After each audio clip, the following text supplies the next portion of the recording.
Bonjour à tous, j'espère que vous allez bien, que vous profitez de ce beau soleil. En tout cas, moi je reviens vers vous en vous disant comme d'habitude un grand merci et pour vous faire votre semaine, donc 28 du 11 au 17 juillet par signe et on y va tout de suite. Déjà, l'énergie de cette semaine. Alors, on parle de quelque chose qui est calme. On parle d'hypnose, de méditation. Peut-être que vous avez prévu une séance d'hypnose ou la méditation. En tout cas, il y a des choses à aller chercher de ce côté-là. On peut méditer pour avoir un message, une réponse à notre questionnement, mais on peut aussi méditer autour de nouvelles qu'on a reçues, où on est dans l'attente et on vous dit réfléchissez bien, calmez-vous, posez le pour et le contre par rapport à ces nouvelles et viendra sûrement la solution. En tout cas, c'est l'énergie de la semaine. Le calme, la méditation, moi ça me fait penser à ça, le calme, la sagesse. Et si pour certains on attend des nouvelles, ils peuvent arriver cette semaine-là. Allez, on y va de suite pour les béliers.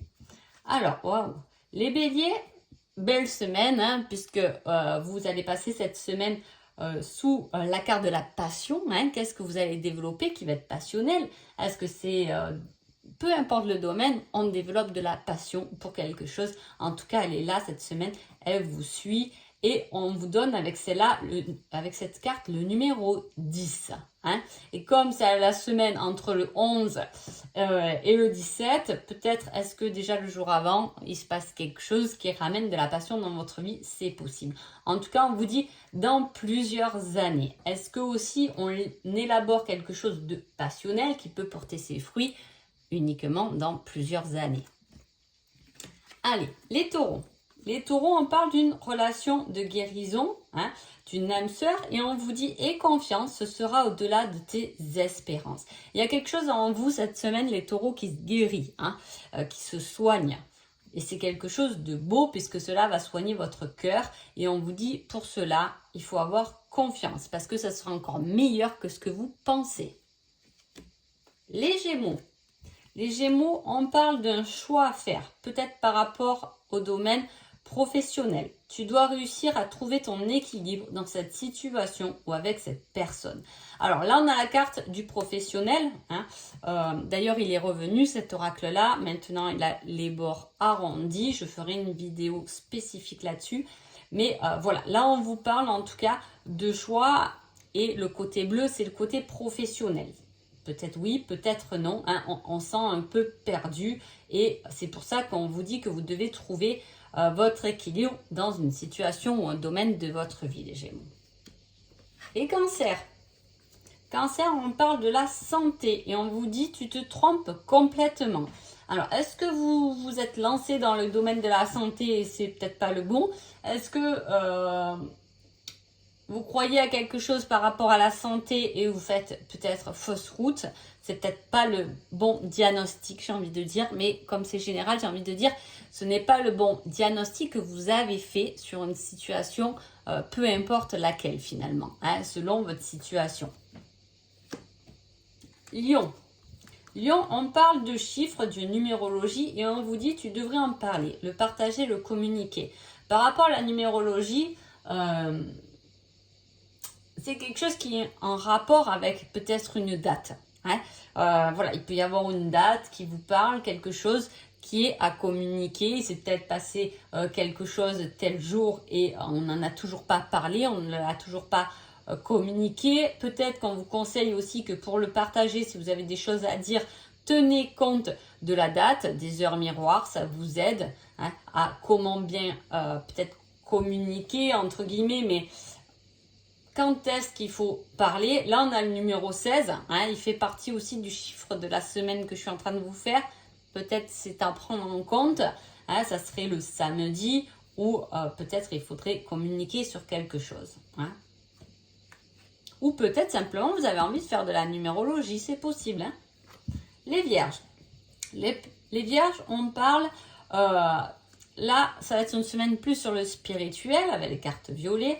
Donc, on parle d'archange, d'ange, et on vous dit, tu vas tourner en rond encore un moment avant d'avoir une réponse. Il y a une situation qui doit vous tourner en rond, et ce ne sera sûrement pas cette semaine où vous aurez votre réponse, puisqu'on vous fait tourner en rond. Qu'est-ce que vous avez à prouver finalement à l'univers pour ne plus tourner en rond? Qu'est-ce que vous n'avez pas compris qui vous fait tourner en rond? En tout cas, ça sera un bon questionnement à avoir cette semaine-là.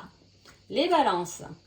Les balances, on parle de voyance, de boule de cristal, peut-être d'intuition, et on vous dit de garder cela pour vous. C'est votre jardin secret. Est-ce qu'il y a quelque chose que vous sentez, que vous vous dites, est-ce que je le dis, est-ce que j'en parle? Et là, on vous dit plutôt de le garder pour vous, peu importe ce que vous ressentez cette semaine-là. Gardez-le simplement pour vous. Ne communiquez pas. Je ne sais pas, par exemple, vous avez un mauvais pressentiment pour un ami, une amie, peu importe. Peut-être qu'il ne faut pas le communiquer parce qu'il faut peut-être le laisser ou la laisser explorer cette situation. Vous voyez ce que je veux dire? Voilà, ça va être ça. Ce que vous allez ressentir, on vous dit de le garder plus pour vous. Scorpion. On parle d'astrologie et on vous dit dans quelques jours. Alors c'est fou, j'ai beaucoup de cartes spirituelles sur cette ligne-là.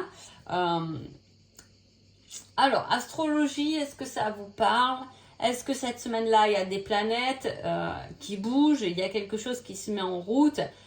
Pour vous, sûrement, ça vient de l'univers, ça se met en place par rapport à de l'astrologie. Est-ce que ça peut rejoindre aussi le lion quand même, la numérologie, l'astrologie? On est sur quelque chose qui est prévu, daté dans l'univers, c'est la destinée, ce sera ce jour-là. Il y aura quelque chose qui est prévu, peut-être à faire attention, je ne sais plus, je me rappelle plus s'il y a une lune. Alors, je vais vous dire ça. Il y a la lune du 14. Ah ben oui, ça peut vous parler. Il y a peut-être quelque chose en lien avec la lune du 14 pour cette semaine-là, les scorpions. En tout cas, c'est écrit dans votre ciel astral. Allez voir, allez vérifier. Alors, ensuite, on est sur les sagittaires.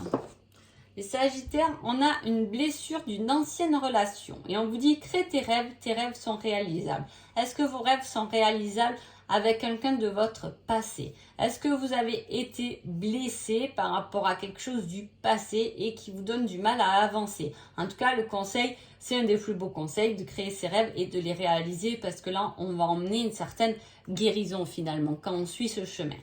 La blessure est ancienne, il ne faut peut-être pas y retourner.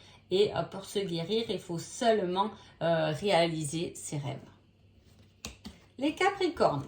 Capricorne, on parle de lien avec les autres, de communication, de social, de rencontres, d'événements avec plusieurs personnes. Et on vous dit, durant l'année en cours, qu'est-ce que vous attendez qui est tellement important, où il y aurait du monde, ou peut-être vous comptez faire une association, vous avez l'idée d'eux et cela peut se réaliser durant cette année. On vous donne le chiffre 9, il est passé pour cette semaine-là, mais peut-être en prendre aussi en compte.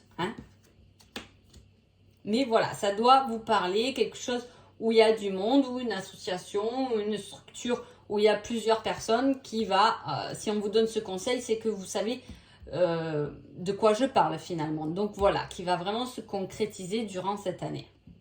Vous allez y penser, du moins pour cette semaine, les Capricornes.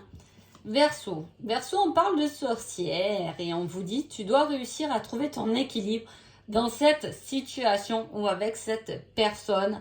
Peu importe ce que l'on ressent, peu importe ce qu'il y a au fond de nous, peu importe qu'on a l'impression qu'il y ait des blocages par rapport à de la magie peut-être ou quelque chose, en tout cas il y a un équilibre à avoir. Peut-être que vous êtes cette personne-là, cette sorcière-là, ce sorcier-là, et que vous devez trouver dans votre côté spirituel un certain équilibre. Je ne sais pas, peut-être que vous n'êtes pas en équilibre parce que vous ne le communiquez pas assez, quelque chose comme ça. En tout cas, par rapport à votre profondeur au sujet, je sais pas, la sorcière, c'est la magie aussi, c'est quelque chose qu'on aime, mais c'est aussi la nature, les plantes. Les sorcières savent lire dans la lune aussi et allier cette semaine-là, et vous devez pouvoir trouver votre propre équilibre dans le spirituel, c'est tout souvent intérieur. Les poissons. Les poissons, on parle de contact avec les guides enseignants et on vous dit avance sans te retourner, le passé n'est plus bon pour toi. Hein? Alors là, les poissons, c'est un bon conseil parce qu'on vous dit que vous êtes en apprentissage par rapport à vos guides, vos anges, et vous ne devez plus vous retourner. Ils sont là pour vous aider, pour vous apprendre et pour avancer direct sur quelque chose de beaucoup mieux pour vous. Hein? Donc ça peut être cette semaine-là quelque chose de nouveau qui tout juste commence, on va dire. Hein? Je vais faire une petite parenthèse puisque j'ai deux mêmes conseils, je crois. Voilà, entre les Gémeaux et les Verseaux, si ça vous parle. Hein? Voilà, je le dis quand même. Donc voilà, en tout cas, j'espère que ce petit horoscope vous a plu. N'hésitez pas à me faire des retours et je vous souhaite une belle semaine. Merci beaucoup.